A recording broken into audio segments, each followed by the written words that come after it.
सदियों पहले की बात है। भारतवर्ष के एक सुदूर राज्य में अनुग्रहपुरी नाम का एक समृद्ध और धार्मिक नगर था। इस नगर की पहचान न केवल उसकी विशाल मंदिरों और प्राचीन संस्कृति से थी, बल्कि यहाँ के राजा धर्मकेतु की न्यायप्रियता, भक्तिभाव और आध्यात्मिक गहराई से भी थी। धर्मकेतु को भगवान शिव का अनन्य भक्त माना जाता था और उनका विश्वास था, भगवान की कृपा से ही सब कुछ संभव है, भाग्य तो केवल एक भ्रम है। लेकिन इसी नगर में एक विद्वान ब्राह्मण कौंडिल्य भी रहते थे, जो मानते थे मनुष्य का भाग्य पहले से ही तय होता है। भगवान केवल एक शक्ति हैं, लेकिन उनका काम भाग्य बदलना नहीं, केवल कर्म के अनुसार फल देना है। एक दिन राजसभा में इसी विषय पर चर्चा छिड़ गई, भाग्य बड़ा या भगवान। और यही बन गया उस युग का सबसे बड़ा प्रश्न।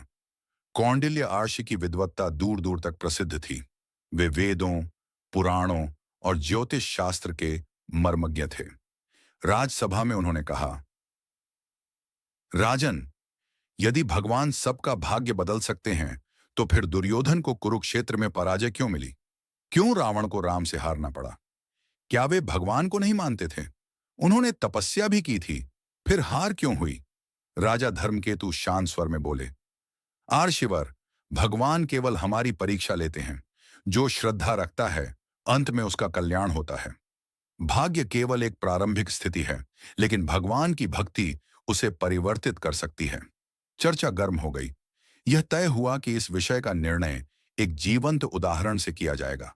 राजा ने घोषणा की, मैं नगर के सबसे गरीब, दरिद्र और अभाग्यशाली व्यक्ति को खोजूंगा। फिर मैं उसे अपने महल में लाकर भगवान की भक्ति में लगाऊंगा। यदि उसका जीवन बदलता है, तो सिद्ध होगा कि भगवान बड़ा है। यदि नहीं, तो भाग्य ही निर्णायक है। कौंडिल्य ऋषि ने इसे स्वीकार किया और 3 दिन के भीतर एक ऐसा व्यक्ति लाने का वचन दिया, जिसका भाग्य अत्यंत दीन हो। तीसरे दिन एक दुबला पतला, मलिन वस्त्रधारी युवक राजसभा में लाया गया। उसका नाम था शंकरु। वह अनाथ था, दिन भर भीख मांगता और रात को मंदिर की सीढ़ियों पर सो जाता। राजा ने शंकरु को स्नान करवाया, उत्तम वस्त्र पहनाए और उसे राजमहल में रहने को कहा। उसे प्रतिदिन भगवान शिव की पूजा सिखाई गई। पंडितों ने बताया कि यदि वह सच्चे मन से 1 वर्ष तक शिव की आराधना करे, तो उसका जीवन बदल जाएगा। शंकरु ने निष्ठा से साधना आरंभ की। वह प्रतिदिन बेलपत्र चढ़ाता, रुद्राभिषेक करता और एयूएम नमः शिवाय का जाप करता। लेकिन वर्ष भर बीतने के बाद भी उसका जीवन नहीं बदला। एक दिन जब वह नदी के किनारे ध्यान कर रहा था, वहां एक चोर आया और उसका चांदी का पात्र छीन कर भाग गया। दूसरे दिन महल में आग लग गई और शंकरु को बाहर कर दिया गया। लोग कहने लगे, जिसके भाग्य में दरिद्रता लिखी हो, वह राजमहल में भी दरिद्र ही रहेगा।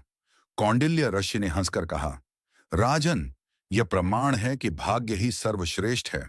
उस रात शंकरु बहुत रोया। उसने शिवलिंग के सामने बैठकर प्रार्थना की, हे भोलेनाथ, क्या मेरी भक्ति अस्वीकार है? क्या मेरा भाग्य मुझसे बड़ा है? उसी रात वह स्वप्न में भगवान शिव के दर्शन करता है। भगवान मुस्कुराते हुए कहते हैं, वत्स, तूने श्रद्धा से मुझे पूजा, लेकिन केवल भक्ति ही पर्याप्त नहीं। तेरा भाग्य पिछली कई जन्मों के कर्मों से ग्रस्त है, लेकिन अब समय है कि तू अपने कर्म से उसे बदल सके। भगवान उसे एक गुफा का मार्ग बताते हैं, जहां एक चमत्कारी रत्न छिपा है, जो जिस व्यक्ति के पास हो, वह निर्धनता से मुक्त हो जाता है। शंकरु अगले दिन ही उस गुफा की ओर निकल पड़ता है। जंगलों से, पर्वतों से, भयंकर पशुओं से संघर्ष करते हुए वह गुफा तक पहुंचता है। वहां उसे एक राक्षस मिलता है, जो रत्न की रक्षा करता है। राक्षस कहता है, तू यदि मेरे 3 प्रश्नों का उत्तर दे सका, तो यह रत्न तेरा होगा। प्रश्न 1, क्या भाग्य को कोई बदल सकता है? उत्तर, हाँ, यदि व्यक्ति प्रयास करे और भगवान पर विश्वास रखे, तो भाग्य भी झुक जाता है। प्रश्न 2, क्या भगवान केवल भक्तों की रक्षा करते हैं? उत्तर, भगवान सबकी रक्षा करते हैं, लेकिन जो उन्हें पुकारते हैं, उन्हें वे शीघ्र सुनते हैं। प्रश्न 3, मनुष्य का सबसे बड़ा शत्रु कौन है? उत्तर, उसका अपना संदेह, जो उसे प्रयास से रोकता है। राक्षस प्रभावित हुआ और रत्न दे दिया। रत्न के प्रभाव से शंकरु का जीवन परिवर्तित हो गया।